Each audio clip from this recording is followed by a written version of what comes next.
Move them now, or I will have you removed." That was the first thing I heard clearly over the brass and the cheering, and it pulled my eyes off the parade like a hand on my collar.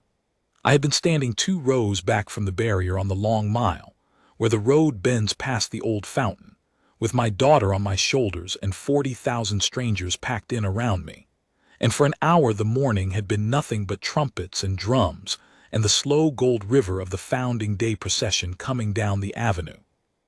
Then a man in a gray coat with a paper badge on a lanyard was shouting up into the face of a royal guard, and the guard was not moving, and between them, small, oblivious, terrible in their smallness, a mother duck had stepped off the gutter and onto the parade route with 7 ducklings strung out behind her like beads on a thread.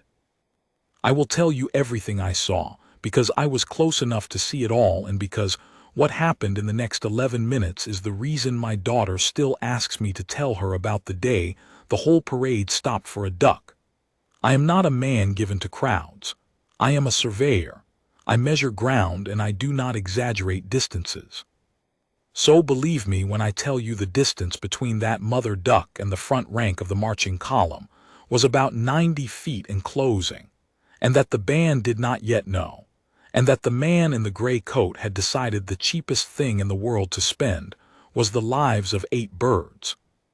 The guard's name I would not learn until the afternoon.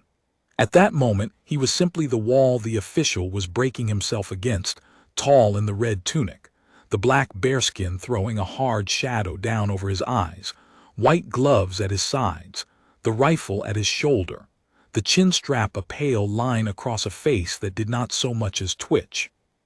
He stood at the inner edge of the route, where a low stone curb separated the marching lane from the packed public, and the ducks had come up out of the ornamental channel that runs under the fountain, and now they were waddling out across the open road exactly where the column would pass. "Are you deaf?" the official's voice cracked. He had a clipboard tucked under one arm and a radio clipped to his chest, and the lanyard said something with the word coordination on it in letters too small to read from where I stood, but big enough on him. "I am the route coordinator. That column does not break stride for anything. You will step out there and you will clear those things off my road before the household division reaches this bend. Do it." That is an instruction. The guard did not look at him. I want to be precise about this, because everyone who tells the story afterward gets it wrong and makes him glare or sneer or say something clever. He did none of that. His eyes stayed forward down the route on the gold coming toward us, and the only thing that changed in his whole body was that I was close. I am sure of it. I saw his gaze drop, just once, the smallest fraction, to the mother duck and her crossing line and the band beyond, and then come level again. He was doing arithmetic. I have done that kind of arithmetic on a hillside with a theodolite and a falling light, and I know the look of a man working out time and distance against something that cannot be slowed. The mother duck stopped in the middle of the lane. She turned her head one way, then the other at all that noise, and she did the worst possible thing. She settled, gathering her ducklings in close as if the great empty road were a safe pond and the racket overhead just weather. Right in the path, right where the front rank's boots would come down. "You see," the official jabbed a finger toward them. "They've stopped. They've parked themselves. Kick them. Shoo them.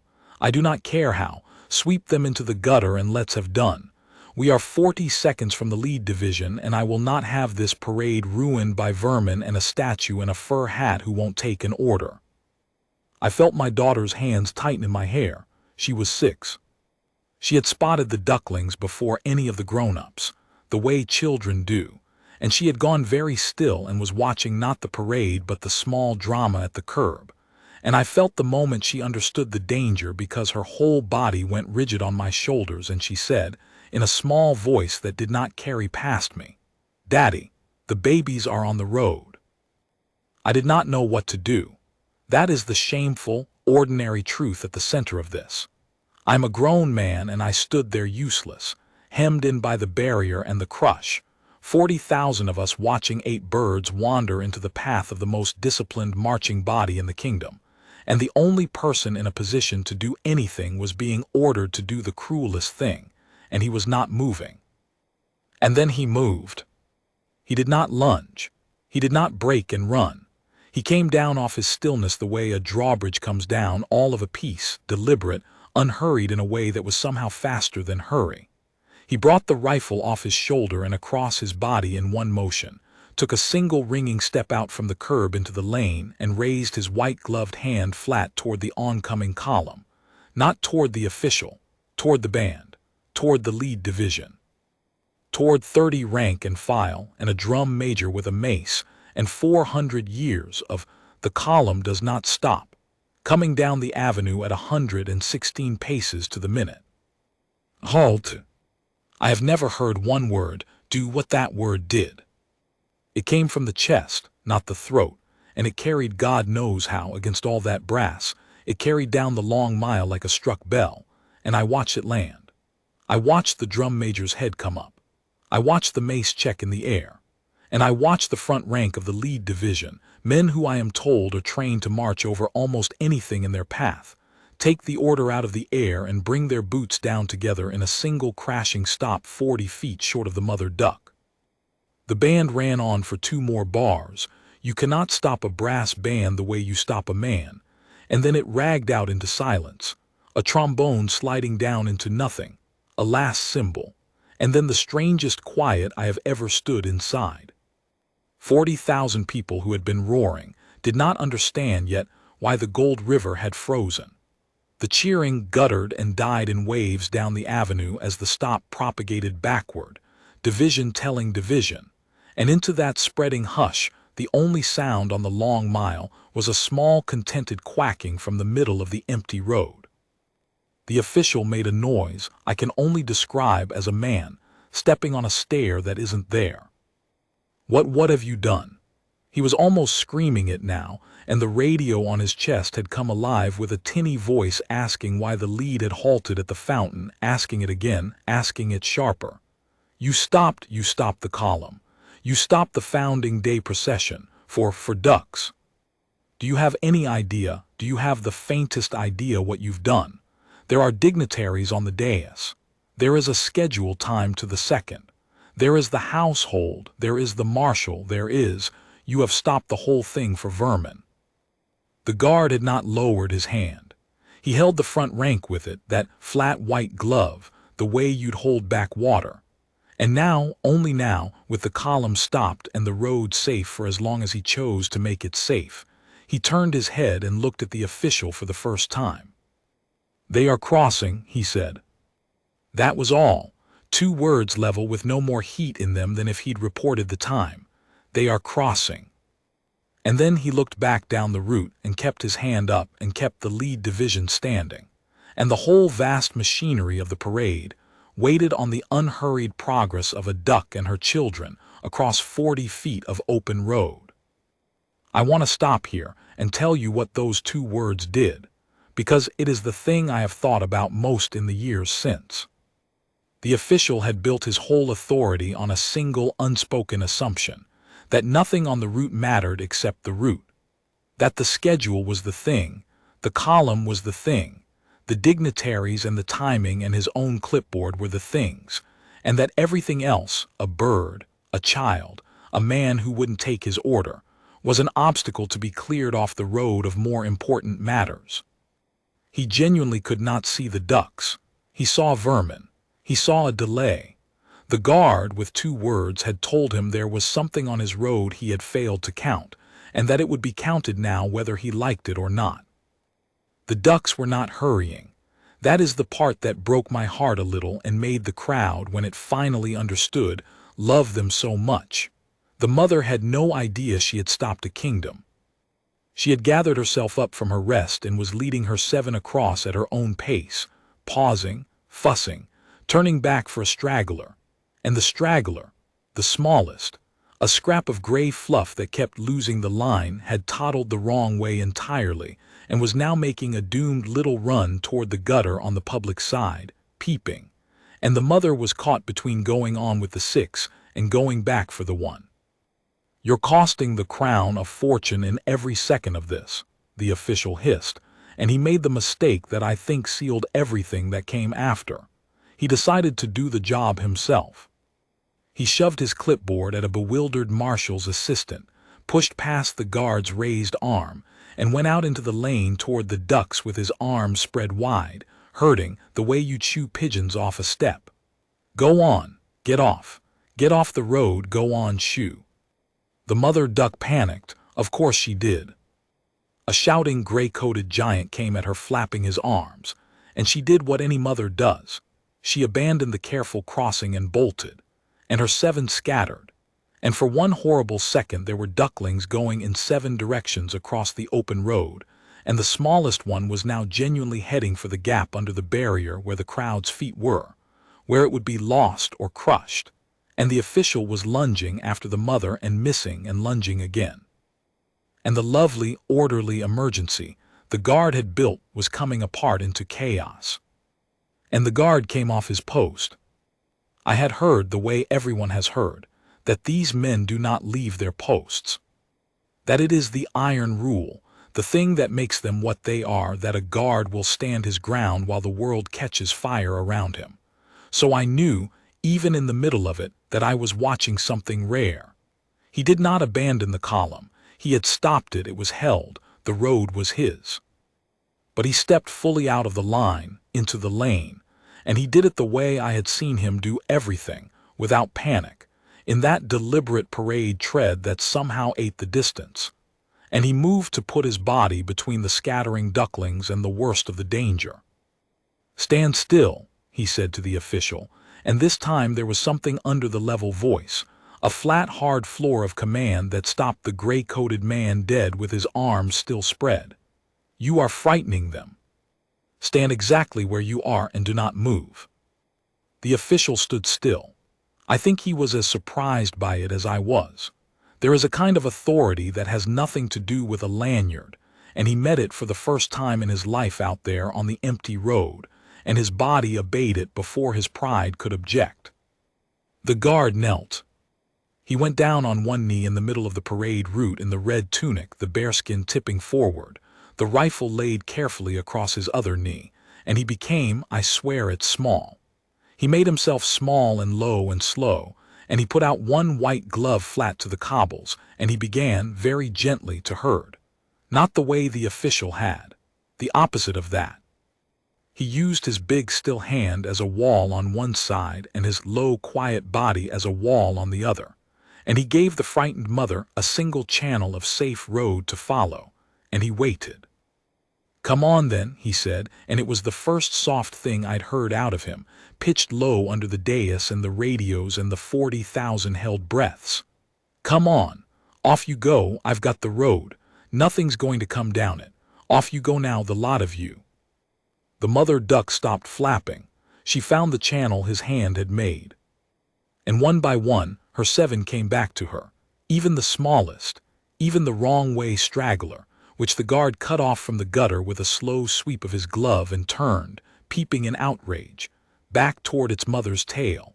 And the 8 of them reformed their string and set off again across the open road toward the ornamental channel on the far side, the safe side, where the water ran down under the avenue and out to the lake.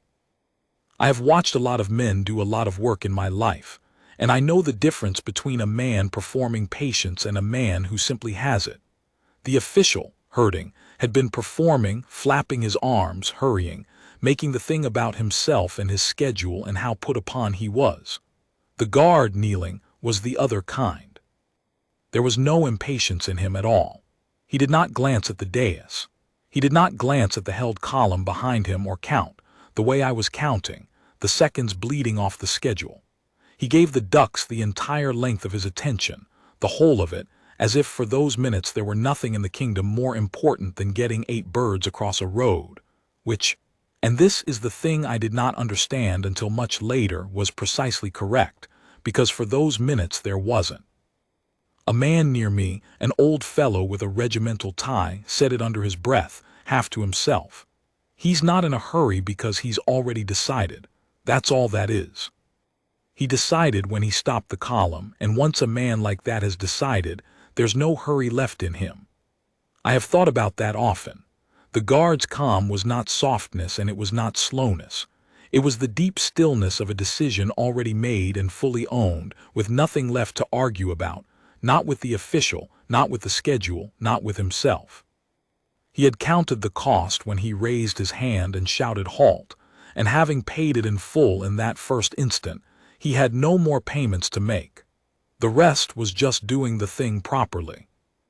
The straggler reached the far curb last. It could not get up over the lip of the channel, too small, the stone too high, and it stood there peeping in the open road while its mother and its 6 siblings called from the water below, and for one moment the whole crossing hung on that one failure. The guard, still on his knee, reached out with one white glove, and with a gentleness I would not have believed possible from a hand that held a rifle, he cupped the smallest duckling and lifted it the few inches it could not climb and set it down on the lip of the channel beside its mother. Then he took his hand back. He did not pet it, or coo at it, or do any of the soft human things the crowd ached for him to do. He simply put it where it needed to be and removed himself, the way you'd write a fallen sign and walk on, and the duckling tumbled down into the safe water and was gone with the rest. I heard my daughter, on my shoulders, let out a breath she'd been holding for a year. But it was not over. It was not nearly over because the official had got his pride back. He stood up from his half-crouch, brushed at his gray coat as if it had been soiled by the whole undignified business, and rounded on the kneeling guard with the particular fury of a small man who has been made to look small in front of a crowd. The radio on his chest was a continuous urgent crackle now, voices wanting to know why the procession was stopped at the fountain, voices climbing in rank as they did, and I caught fragments. Report the holdup. Who gave the order to halt the lead?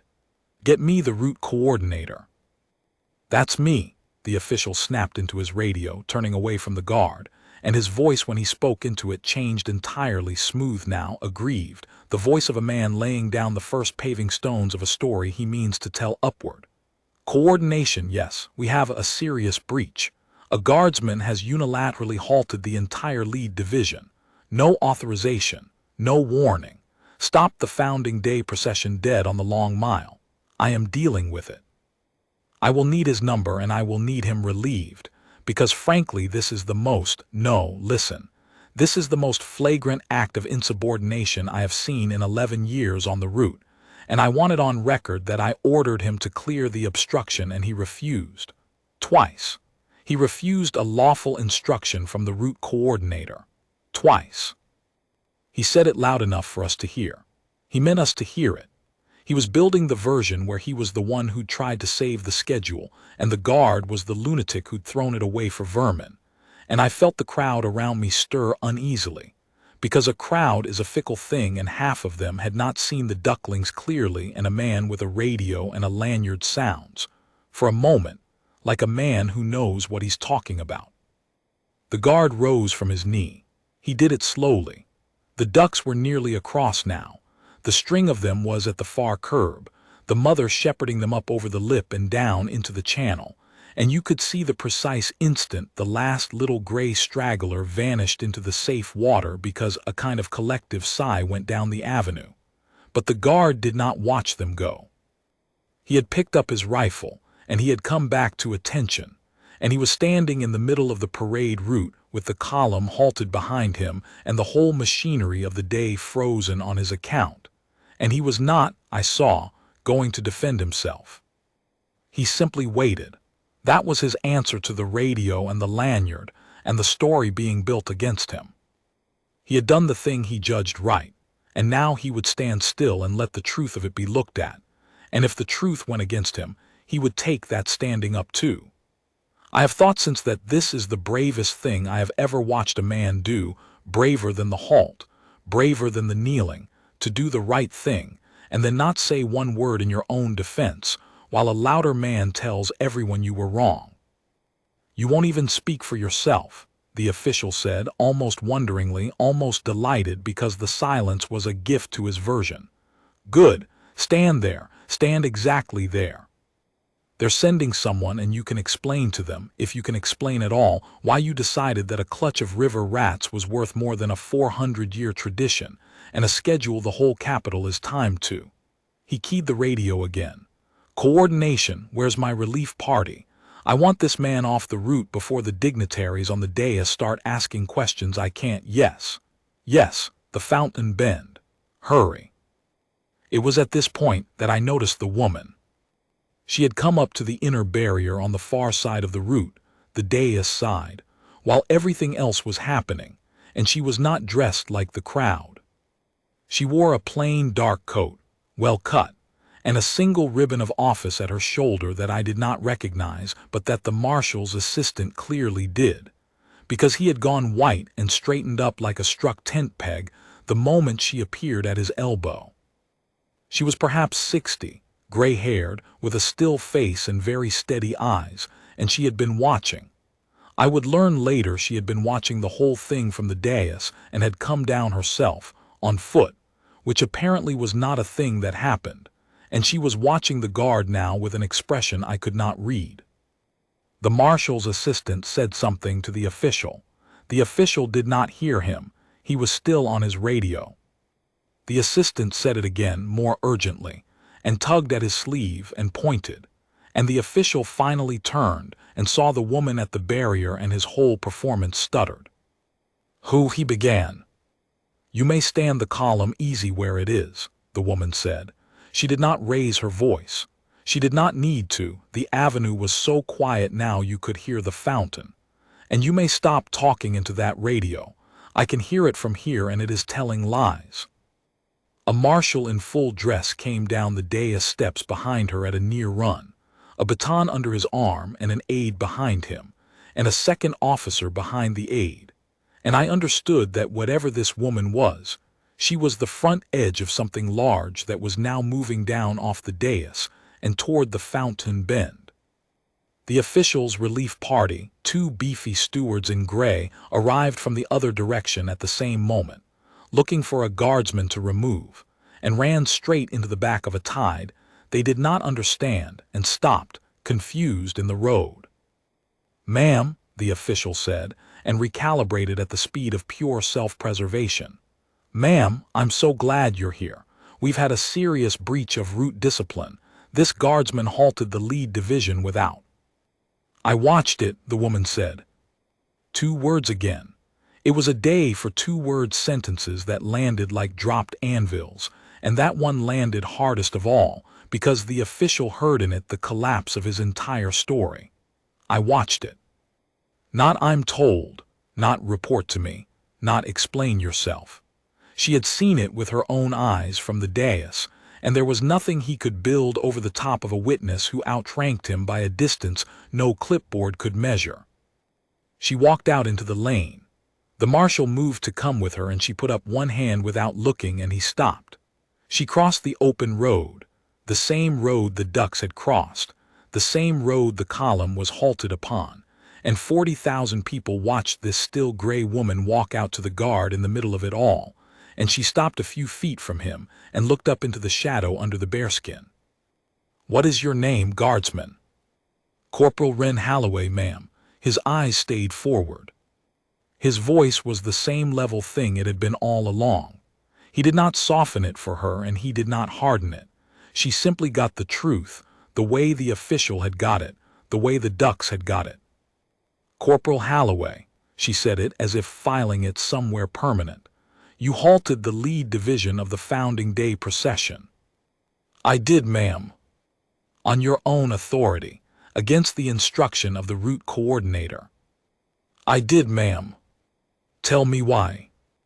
And here, for the first and only time, I saw Corporal Holloway hesitate, not from fear, I am certain, but because he was a man who used words the way I use the last light of a winter afternoon, sparingly and only on the thing that matters, and he was choosing. "There was a hazard on the route, ma'am," he said, "live and moving. 8 of them, too small and too slow to clear themselves before the lead reached the bend, and frightening them off would have scattered them under the marchers' feet, which is what nearly happened when the coordinator tried it. I judged that the column could halt safely for the time it took them to cross, and that it could not safely march over them, and that there was no third option that did not end with us trampling living things in front of 40,000 people on Founding Day. So I halted the column and I cleared the route, and then I stood the column ready to resume. The road has been safe and held the entire time. The hazard is now clear. A small pause. I am ready to be relieved, ma'am, if that is your decision. I have read that speech back in my memory 100 times, and I have never been able to find the place where it goes wrong. It is the report of a man who has done sums and is prepared to be punished for the answer. Live and moving, too small to clear themselves. No third option. There was no sentiment in it. He never once said the word duck. He had reduced the whole thing to the only terms his discipline allowed: a hazard, a judgment, a held road, and somehow that made it more, not less, because you understood that he had not stopped the parade out of softness. He had stopped it out of the same iron that kept him at his post. To him, there was no difference between standing your ground against an armed man and standing the column for a clutch of ducklings. Both were the root in his care, and both were not to be surrendered to a louder voice with no standing to give the order. The woman was quiet for a moment. The marshal behind her was quiet. 40,000 people were quiet. The official, sensing the room had turned, opened his mouth to fill the silence with his version one more time. "Ma'am, with respect, the schedule." "Be quiet."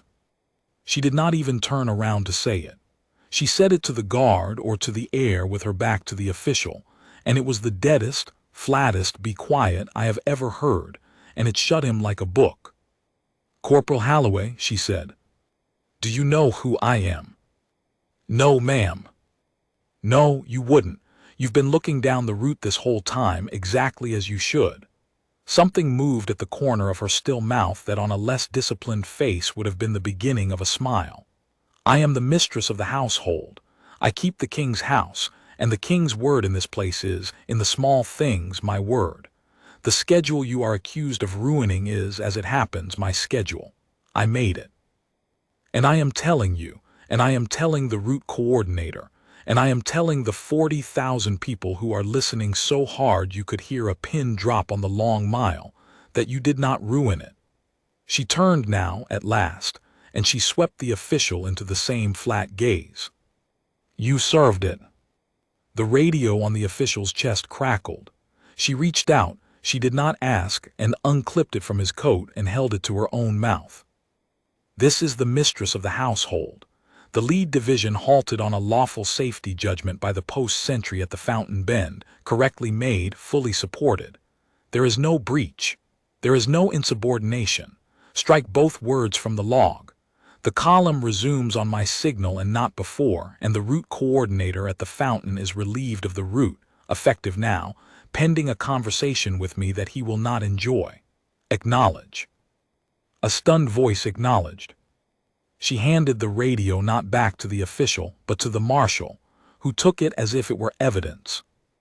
Then she turned back to Corporal Holloway, and what she did next is the thing the photographers caught, the thing that was on every front page the next morning, the thing my daughter has a framed copy of on her own wall now that she is grown.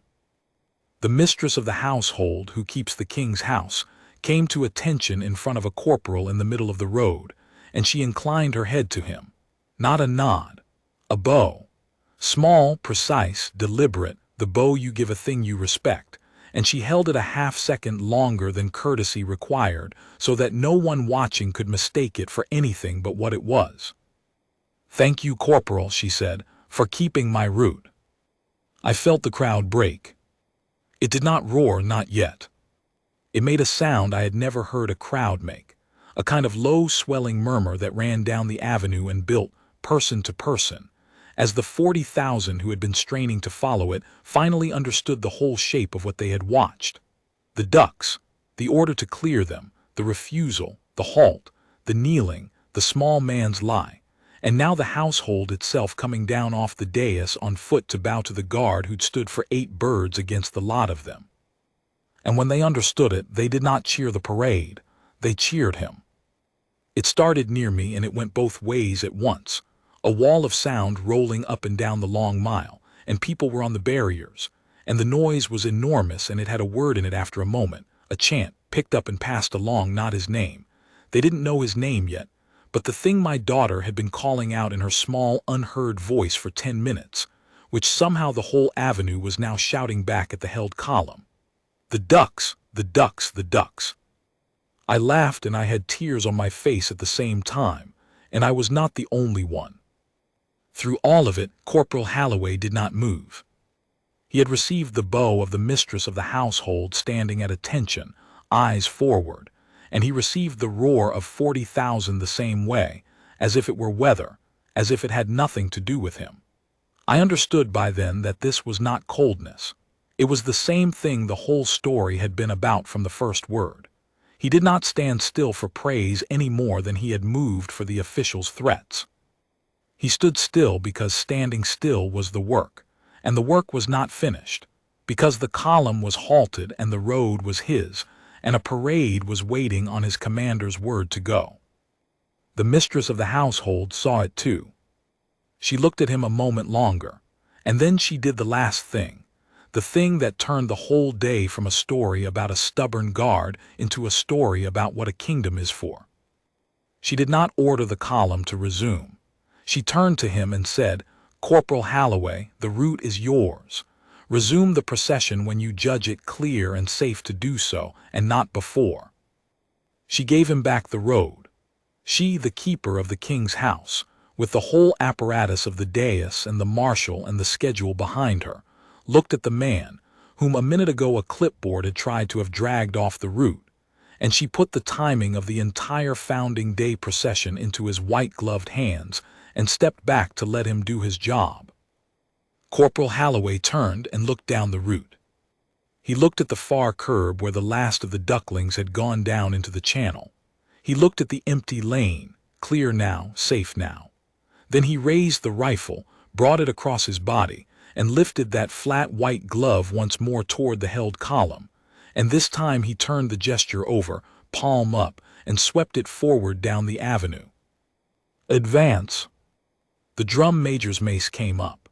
The band drew breath, and the great gold river of the founding day procession, which had stood for one duck and her 7 children and one corporal who would not be moved, came back to life all at once with a crash of brass that I felt in my chest like a heartbeat starting again, and rolled on down the long mile to its end. I did not see what happened to the route coordinator. I am told he kept his pension and lost his route, and that the conversation he had with the mistress of the household was every bit as unpleasant as she'd promised, and that he was heard to say afterward defensively to anyone who'd listen that he had only been trying to keep to the schedule. I almost feel for him. He spent his whole life believing the schedule was the thing, and he found out on the worst possible morning, in front of the worst possible crowd, that the schedule was never the thing. The schedule was only ever in service of the day, and the day was in service of the people. And the people, it turns out, wanted nothing in all the world so much as to watch their kingdom be the kind of place that stops its grandest parade for 8 birds, because trampling them would have been beneath it. Because that is what the household backed in the end, not a sentimental guard, a standard. The mistress of the household did not bow to Corporal Halloway because he loved ducks. She bowed to him because, given an order to do a small, cruel, expedient thing, and a louder voice insisting the schedule demanded it, he had quietly decided that the kingdom he served did not do small, cruel, expedient things, not on its grandest day, not for any schedule, not for anyone, and he had been willing to be dragged off the route and broken rather than be the man who proved her wrong about that. And she had come down off the dais on foot to tell 40,000 people, and through the morning papers the whole country, that he had been right. I went looking in the weeks after for what became of Corporal Halloway, because a thing like that does something to you, and you want to know the man came out of it whole. What I found was almost disappointing in the best way. He went back on the roster the next morning as if nothing had happened.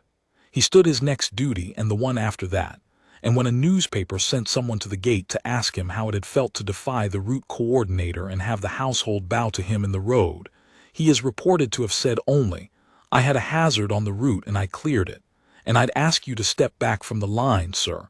You're on the public side of it." That was the whole interview. They printed it anyway, every word, and somehow it was better than anything he could have said if he'd tried. I learned one more thing later, from a man who served alongside him. Some weeks after Founding Day, a small wooden box appeared at the foot of the curb at the fountain bend. A low ramp, really. A slope of planed oak fitted neatly against the lip of the ornamental channel where the smallest duckling could not climb. No one ever admitted to making it, but the man who told me said that Corporal Halloway, on his rounds, would sometimes pause by it for the length of a breath, the way another man might touch a memorial, and then march on. The ducks, I'm told, still use it. The kingdom built a great deal of marble that year, to a great many important men. That little oak ramp, made by no one, claimed by no one, is the only monument from that whole Founding Day that I would walk across a city to see. My daughter is grown now. She has the photograph on her wall, the still gray woman bowing in the road, the corporal at attention with his hand still half raised, the empty lane, the frozen band. People who see it always ask what it is, and she always says the same thing, the thing she has said since she was 6 years old on my shoulders on the long mile. "That's the day the whole parade stopped for the ducks," she says, "because one man wouldn't move, and then the whole kingdom decided he was right not to." And then she tells them about the smallest duckling, the wrong-way straggler, the one Corporal Halloway turned back from the gutter with a slow sweep of his glove, because that is the part that matters in the end. The column would have closed over the 7 who kept the line. But it was the one who got it wrong, the one who ran the wrong way and would have been lost, that the order to clear the route would have cost. And it was for that one, the straggler, the least and the last and the most easily written off, that a corporal stood the whole Founding Day procession on the long mile and would not be moved. I have measured a great deal of ground in my life. I have never found a better place to put a boundary than the one Corporal Halloway drew that morning, across a parade route, in front of a clipboard with a single flat white glove. On this side, the schedule. On that side, the things the schedule is for. And the guard standing on the line between them, not moving, holding the road open just long enough for the smallest, slowest, most overlooked living thing to make it safely across.